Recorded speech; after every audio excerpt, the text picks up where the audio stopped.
hoy nos metemos con la figura de Bonifacio V, Papa número 69, al frente de la Iglesia allá por el siglo VII, entre el 619 y el 625. Sí, quizá no es un nombre que suene muchísimo, ¿verdad? Como otros papas. Exacto. Pero su pontificado, fíjate, en una época súper convulsa, fue bastante clave para una idea muy potente: la autoridad como refugio. Interesante planteamiento. Para ponernos un poco en situación, imaginemos esa Roma de principios del 7. Uf, Una ciudad que venía de décadas de guerra, pestes, bueno, una miseria que calaba hasta los huesos. sí, el desgaste era enorme, años muy duros. Y políticamente, un caos. La presión de los lombardos ahí al lado. Constante, sí. Y no solo ellos. No, claro. Y luego el Imperio Bizantino, que bueno, metía mano hasta en la elección del Papa. Menudo panorama. Totalmente. La gente normal, pues imagínate, buscando algún tipo de amparo desesperadamente. Y ahí, claro, la Iglesia emergía como una posible tabla de salvación, ¿no? Exacto. Un referente en medio de la tormenta. Y en este escenario, pues aparece Bonifacio, romano, diácono antes de ser papa. Y las fuentes lo describen como un hombre tranquilo, ¿verdad? Culto. Sí, un perfil como de intelectual sereno, podríamos decir. Y ojo, dato importante, su elección tardó más de un año. La sede vacante duró un montón. Uf, más de un año. Eso ya nos dice mucho del agotamiento general, de las dificultades políticas incluso para elegir papa. Pues sí.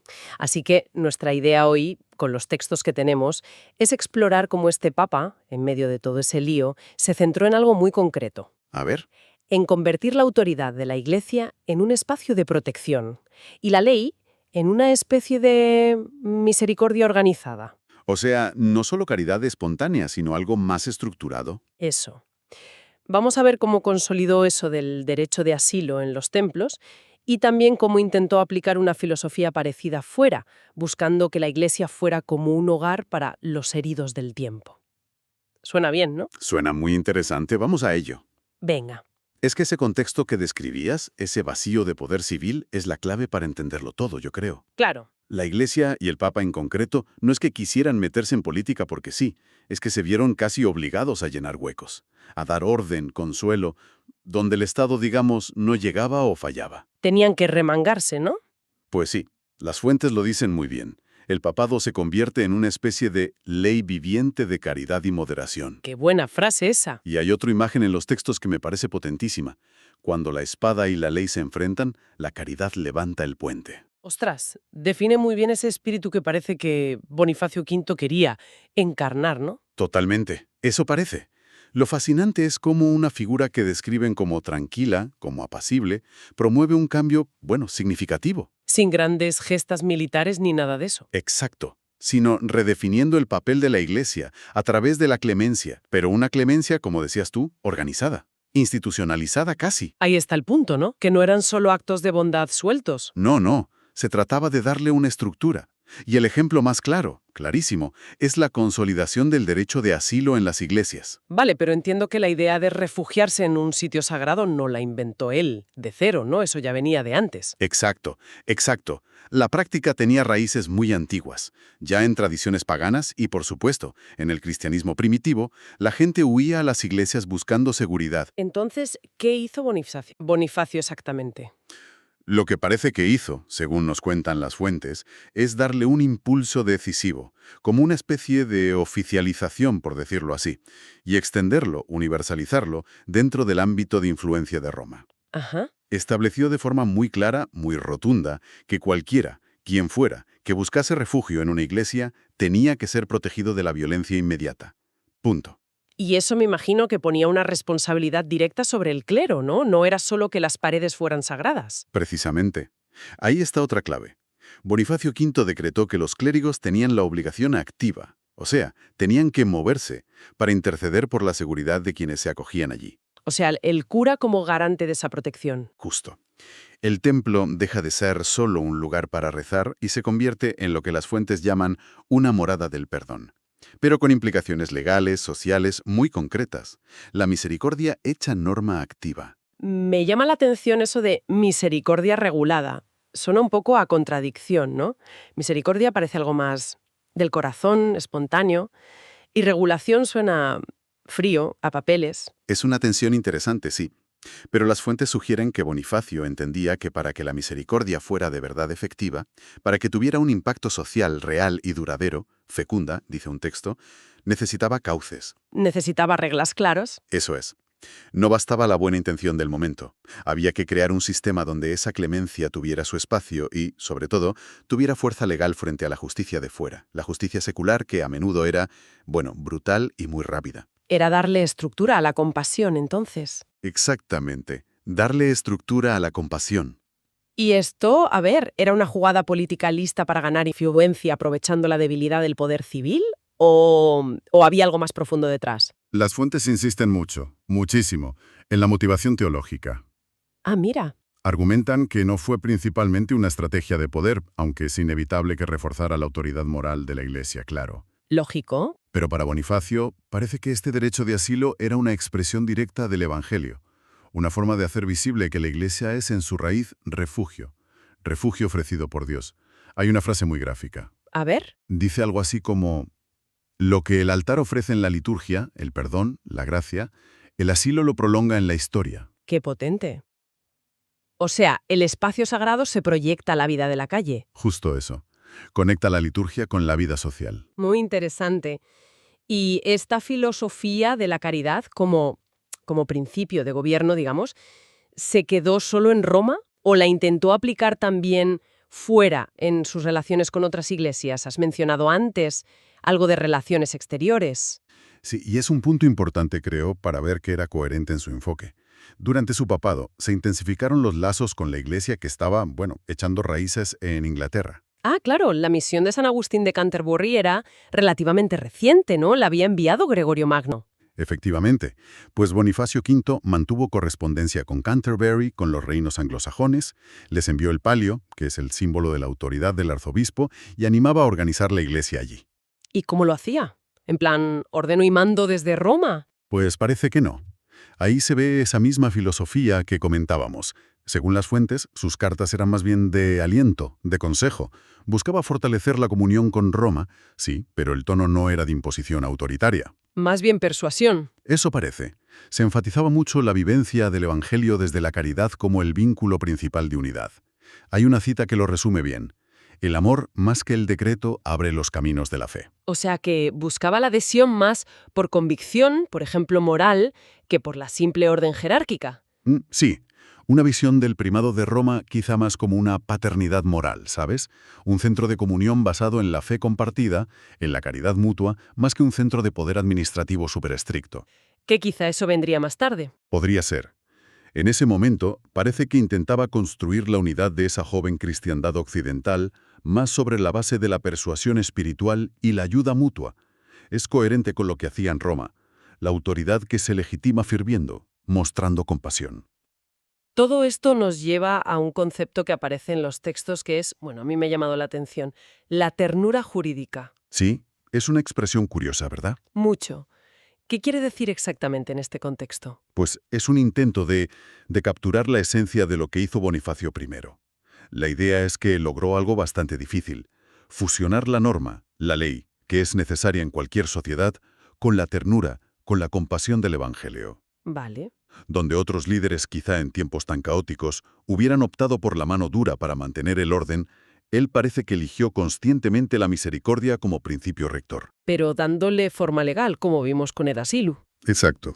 Hizo de la compasión una política activa, no solo un sentimiento privado o un acto puntual. Es como si intentara demostrar que la justicia y la caridad no tienen por qué ser enemigas, sino que la segunda puede, como informar, elevar a la primera. Esa es la idea central, sí. Que la ley de la Iglesia tenía que reflejar el corazón del mensaje cristiano. Exacto. Una armonía buscada entre norma y ternura. Y esto tenía para él un reflejo espiritual muy claro. ¿En qué sentido? En que el refugio físico que ofrecían los templos era un símbolo potentísimo del refugio espiritual que la Iglesia entera debía ser para las almas. Ah, claro. No solo proteger cuerpos perseguidos por la ley de los hombres, sino también acoger y sanar a quienes se sentían heridos, perdidos espiritualmente. Has mencionado antes la teología que había detrás del asilo. Las fuentes hablan incluso de un sacramento social. Eso suena muy profundo. ¿Puedes desgranar un poco más qué quieren decir con eso? Sí, es una manera de subrayar que el derecho de asilo no se veía solo como una norma útil o una costumbre piadosa. Y ya está. Iba más allá. Se interpretaba como una manifestación visible, casi tangible, de la misericordia de Dios actuando en medio de la sociedad. ¿Vale? De forma parecida a cómo los sacramentos, el bautismo, la Eucaristía, hacen presente la gracia divina de forma sensible, pues el asilo hacía presente y operativa la misericordia en la esfera social y legal. Entiendo. El templo, con sus puertas abiertas al fugitivo, se convertía en un signo vivo del abrazo de Dios. Es como llevar la gracia del altar a la plaza pública, por decirlo de alguna manera. Sí, me gusta esa imagen. De una lógica puramente de castigo, del ojo por ojo, que todavía pesaba mucho, a meter una lógica de la gracia en el propio sistema legal. Exacto. Y ojo, no se trataba de anular la justicia humana, ¿eh? Ni de decir que el delito daba igual.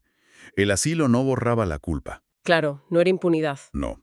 Pero sí introducía un espacio y un tiempo para algo más que el castigo inmediato. Abría la puerta a la intercesión del clero, a la mediación, quizá a la reflexión y al arrepentimiento del perseguido. Como dice un texto, el asilo no absuelve el delito, pero abre el camino de la conversión. Interesante.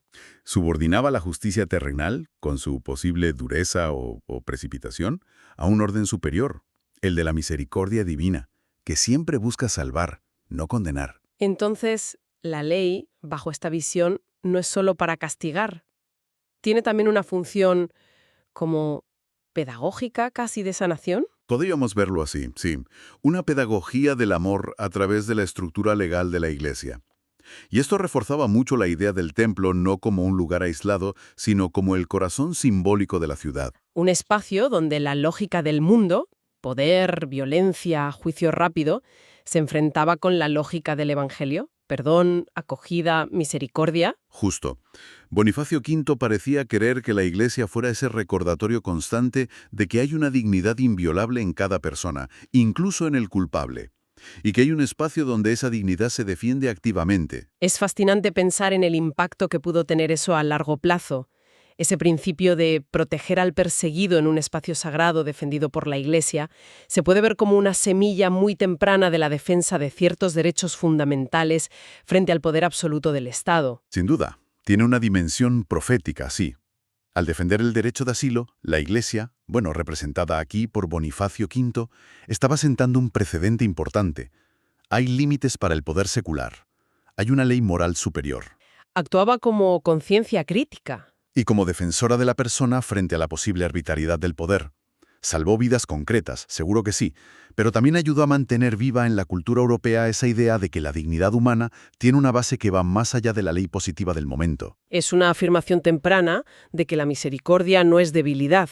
Exacto, sino una forma superior de justicia y de orden. Muy bien, pues creo que hemos tocado bastantes puntos clave. Si tuviéramos que destilar lo esencial de Bonifacio V, según estos textos que hemos manejado, Yo diría que lo central es esa apuesta decidida por la autoridad como servicio compasivo. sí, En un tiempo muy brutal, él optó por institucionalizar la misericordia.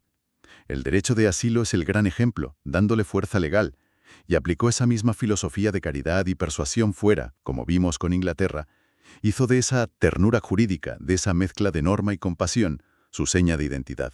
convirtió los templos en zonas seguras, reconocidas, un símbolo muy potente de que la justicia humana tenía que pararse ante la puerta de la misericordia divina. Ujú. Y proyectó esa idea de refugio al plano espiritual, ¿no? Presentando a la Iglesia como amparo para las almas y su diplomacia, pues eso, buscando unir más por el afecto que por el decreto. Sí, la esencia yo creo que es esa armonía buscada entre ley y amor. La misericordia como ley viva, como principio jurídico y también pastoral, no para anular la justicia, sino para cumplirla en un sentido más profundo, buscando siempre la salvación, la restauración, no solo el castigo. La idea de que el verdadero poder de la Iglesia está en su capacidad de perdonar y acoger. Justo. Y el legado teológico es esa visión de la Iglesia como manifestación visible de la misericordia, como esa imagen que aparecía en los textos, la sombra del costado abierto del Salvador, un lugar de sanación en medio del mundo. Bonifacio V murió en el 625. Fue un pontificado relativamente corto, unos 6 años, Sí, no muy largo. pero descrito como pacífico y fructífero en este sentido que hemos hablado. Dejó una iglesia quizá más consciente de su papel como espacio de reconciliación. Una figura que nos enseña que, a veces, Los cambios más profundos no vienen del ruido y la furia, ¿verdad? Sino de la constancia serena en la compasión. Totalmente.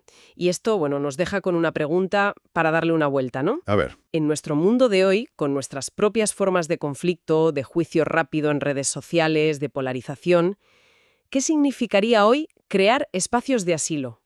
buena pregunta. No necesariamente físicos, quizá, sino entornos, instituciones, comunidades, incluso relaciones personales donde la acogida, la escucha, la misericordia tuvieran prioridad sobre la condena inmediata. Podemos inspirarnos en esa visión de Bonifacio V, de hacer de la clemencia un principio activo estructurado en nuestro día a día. Ahí queda esa reflexión para todos.